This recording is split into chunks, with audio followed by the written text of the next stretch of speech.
Hello दोस्तों, नमस्कार। आप सभी लोगों का हमारे इस यूट्यूब चैनल पर बहुत बहुत स्वागत है। तो आज की इस वीडियो में हम जानेंगे आरआरबी एनटीपीसी क्या है और आरआरबी में जो भी पोस्ट पर वैकेंसी आती है उन सभी के लिए जो है योग्यता क्या चाहिए, साथ ही कौन कौन सी पोस्ट आती है और आरआरबी एनटीपीसी का जो एग्ज़ाम पैटर्न क्या होता है। साथ ही आरआरबी में अगर आप सेलेक्ट हो जाते हैं तो उसके बाद आपकी सैलरी कितनी होती है। तो आरआरबी से संबंधित सभी जानकारी आप लोगों को इस वीडियो में मिलेगा। तो इस वीडियो को शुरू करने से पहले आप लोगों से एक छोटी सी रिक्वेस्ट रहेगी कि अगर आप लोग इस यूट्यूब चैनल पर पहली बार आए हैं तो इस यूट्यूब चैनल को सब्सक्राइब करें, साथ ही इस वीडियो को अपने दोस्तों के साथ शेयर करें। तो चलिए हम अपने वीडियो को शुरू करते हैं और जानते हैं। तो सबसे पहले हम जान लेते हैं आरआरबी एनटीपीसी है क्या। तो देखिए, आरआरबी एनटीपीसी का जो फुल फॉर्म होता है railway requirement board non technical popular categories. तो आरआरबी एनटीपीसी जो है रेलवे में जितने भी नॉन टेक्निकल पोस्ट पर जो वैकेंसी आती है, यानी नॉन टेक्निकल पोस्ट वैसे पोस्ट होते हैं जिसके लिए कोई टेक्निकल डिग्री नहीं चाहिए। जैसे आप ग्रुप डी में फॉर्म भरते हैं तो उसके लिए आईटीआई चाहिए, तो आईटीआई जो एक टेक्निकल डिग्री है। डिप्लोमा जैसे अगर होता है तो डिप्लोमा भी एक टेक्निकल डिग्री है। तो वैसे पोस्ट जो अगर नॉन टेक्निकल नहीं है उन सभी के लिए जो वैकेंसी आती है, तो उन सभी वैकेंसियों का जो है का एग्ज़ाम कंडक्ट आरआरबी एनटीपीसी करवाता है। उसे ही आरआरबी एनटीपीसी कहते हैं। तो अब आइए अब बात करते हैं कि आरआरबी एनटीपीसी में जो है कौन कौन सी वैकेंसी आती है और साथ ही उसके लिए क्या योग्यता रखी जाती है।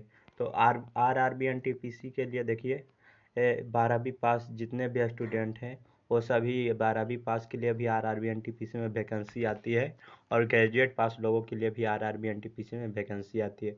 तो जो लोग 12वीं पास है वो भी आरआरबी एनटीपीसी का फॉर्म भर सकते हैं। जो ग्रेजुएट पास है वो अपने लेवल से अपने पद के अनुसार जो है पोस्ट वाइज जो वैकेंसी आती है उस अनुसार अपना फॉर्म भर सकते हैं।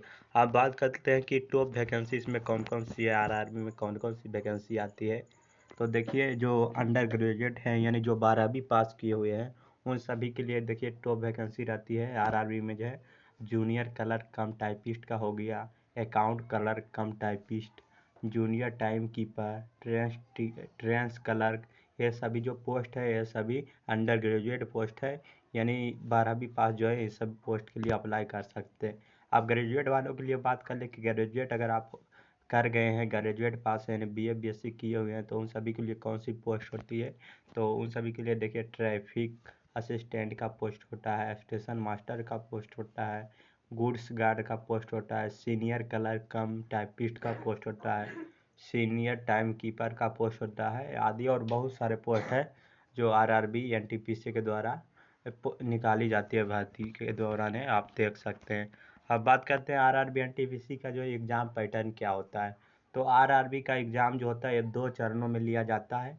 पहला होता है सीबीटी 1 कंप्यूटर बेस्ड टेस्ट होता है जो कि सीबीटी 1 होता है, और दूसरा भी होता है कंप्यूटर बेस्ड एग्ज़ाम ही होता है और सीबीटी 2 होता है। तो अगर आप सीबीटी 1 को क्लियर कर लेते हैं तो आपको सीबीटी 2 में शामिल किया जाता है, और सीबीटी 2 को अगर आप क्लियर करते हैं तो आपका सिलेक्शन होता है।